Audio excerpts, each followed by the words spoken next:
আমি doctor Shibashis Bhattacharya, consultant physician, Apollo clinic, Beliaghata. আজকে আপনাদের যে ব্যাপারটার সম্বন্ধে আমি অ্যাওয়্যার করতে চাই সেটা হলো সিজনাল ফ্লু বা ইনফ্লুয়েঞ্জা, যে কমন ডিজিজ যেটা হয় এই সিজন চেঞ্জের সময়। এখনই জাস্ট উইন্টার চলে যাচ্ছে, স্প্রিং আসছে, এই সময় আমাদের চারিদিকে ভীষণভাবে একটা অ্যালার্জিক ভাইরাল ইনফেকশন, এটা কিন্তু চারিদিকে খুব হচ্ছে। এবং তার সাথে ভীষণ একটা সর্দি কাশি, কফ কমছে না। এবং কিছু কিছু ক্ষেত্রে ব্যাপারটা এতটাই মারাত্মক হচ্ছে যে বেশ সিগনিফিকেন্ট এল্ডারলি এবং পপুলেশনকে আমাদের কিন্তু হাসপাতালে ভর্তি করে চিকিৎসা করতে হচ্ছে।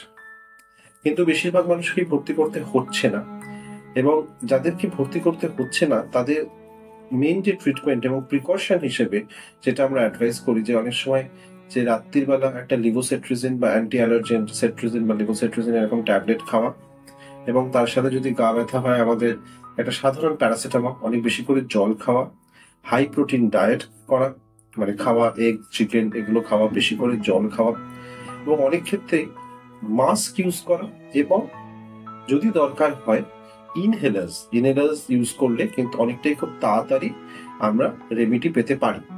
এগুলোতেই ম্যাক্সিমাম পেশেন্টরা কিন্তু বা আমাদের অনেকেই সুস্থ হয়ে যান, অনেকটাই সুস্থ থাকতে পারেন। এবং এরপরে যদি কোনো অসুবিধে হয়, ব্যাপারটা যদি আরো আপনাদের অসুবিধে হয়, তখন আপনারা আমাকে দেখাতে আসতে পারেন এই বেলেঘাটা অ্যাপোলো ক্লিনিকে।